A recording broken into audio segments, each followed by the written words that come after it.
Assalamualaikum warahmatullahi wabarakatuh. Perkenalkan saya Risa Modi Cahyani, mahasiswi program studi akuntansi S1, jurusan akuntansi, Fakultas Ekonomi dan Bisnis, Universitas Mula Warman 2019. Di video kali ini, saya akan menjelaskan materi tentang karya tulis ilmiah. Selamat menyaksikan.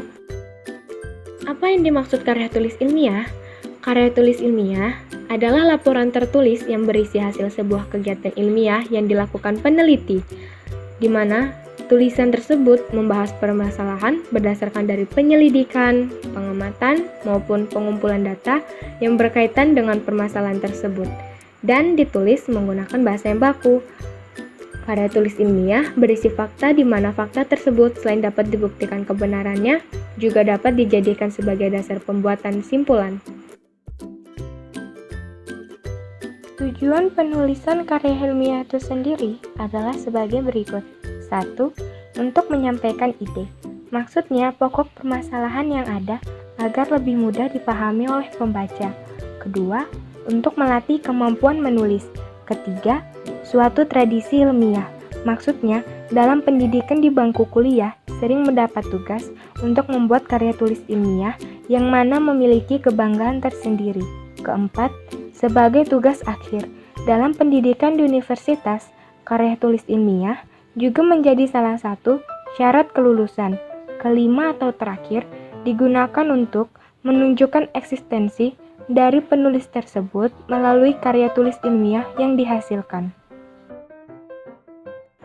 Karya tulis ilmiah memiliki beberapa manfaat, seperti melatih untuk mengembangkan keterampilan membaca yang efektif, melatih untuk menggabungkan hasil bacaan dari berbagai sumber, mengenalkan dengan kegiatan perpustakaan, meningkatkan pengorganisasian fakta, memperoleh kepuasan intelektual, memperluas cakrawala ilmu pengetahuan, dan terakhir sebagai bahan acuan atau penelitian pendahuluan untuk penelitian selanjutnya. Karya tulis ilmiah sendiri memiliki berbagai jenis, seperti 1. Disertasi. Disertasi adalah paparan diskusi yang menyertai sebuah pendapat dan argumen. 2. Tesis. Tesis adalah jenis karya tulis ilmiah yang bobot ilmiahnya lebih dalam dan tajam dibandingkan skripsi. 3. Skripsi. Skripsi adalah karya tulis ilmiah mahasiswa untuk melengkapi syarat mendapatkan gelar sarjana atau S1. 4. Kertas kerja. Kertas kerja dibuat dengan analisis lebih dalam dan tajam.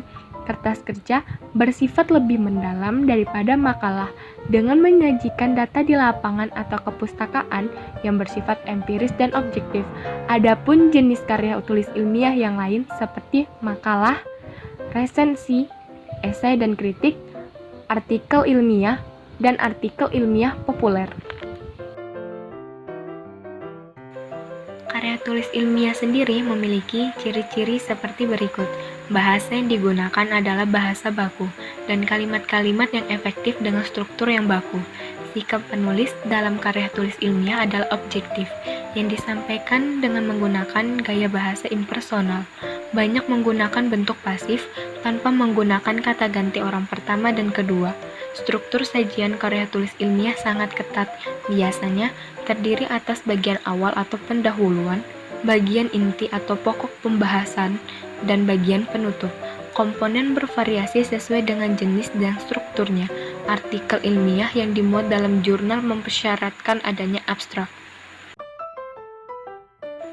Adapun hal-hal yang harus ada dalam karya tulis ilmiah seperti 1.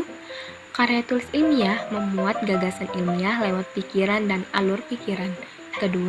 Keindahan karya tulis ilmiah terletak pada bangun pikir dengan unsur-unsur yang menyangganya. 3. Alur pikir dituangkan dalam sistematika dan notasi. 4. Karya tulis ilmiah terdiri atas unsur-unsur kata, angka, tabel, dan gambar yang tersusun mendukung alur pikir yang teratur. 5. Karya tulis ilmiah harus mampu mengekspresikan asas-asas yang terkandung dalam hakikat ilmu dengan mengindahkan kaidah-kaidah kebahasaan. Dan terakhir atau keenam, Karya tulis ilmiah terdiri atas rangkaian narasi atau penceritaan, eksposisi atau paparan, deskripsi atau lukisan, dan argumentasi atau alasan. Di dalam karya tulis ilmiah, terdapat sikap ilmiah. Sikap ilmiah terdiri atas 1. Sikap kritis. Sikap kritis ini terlihat pada kebiasaan mencari informasi sebanyak mungkin berkaitan dengan bidang kajiannya untuk dibanding-bandingkan kelebihan kekurangannya, kecocokan tidaknya, kebenaran tidaknya, dan sebagainya. Kedua, sikap ingin tahu. Sikap ingin tahu ini terlihat pada kebiasaan bertanya tentang berbagai hal yang berkaitan dengan bidang kajiannya.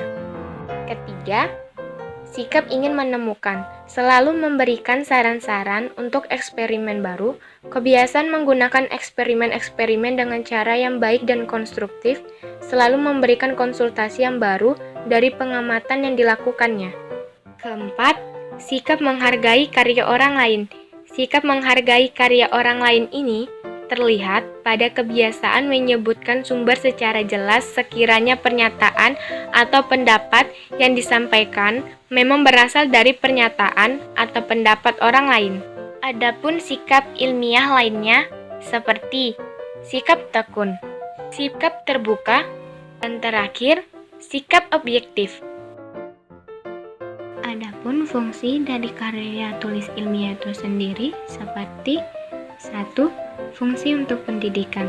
Fungsi yang pertama yaitu untuk pendidikan, di mana dengan menulis karya ilmiah akan memberikan pengalaman dan pelajaran yang berharga bagi penulisnya, karena penulis akan mampu berpikir, menulis, dan mempertanggungjawabkan hasil dari penelitiannya. Kedua, fungsi untuk penelitian. Fungsi yang kedua yaitu untuk dunia penelitian. Maksudnya karya ilmiah yang ditulis berguna untuk mengembangkan ilmu pengetahuan dan berguna juga bagi seorang peneliti untuk mempraktekkan prosedur ilmiahnya. Adapun fungsi lainnya seperti untuk suatu penjelasan. Maksudnya, karya tulis ilmiah dapat menjelaskan hal-hal yang sebelumnya belum diketahui pembaca. Misalnya, seperti hal-hal yang belum jelas dan tidak pasti, sehingga menjadi jelas dan pasti kebenarannya. Kemudian, fungsinya untuk prediksi. Suatu karya tulis ilmiah, hasil penelitian dapat menjadi prediksi mengenai suatu hal yang belum terjadi, sehingga kejadian tersebut bisa diantisipasi atau bisa dicegah. Dan yang terakhir, fungsinya untuk kontrol.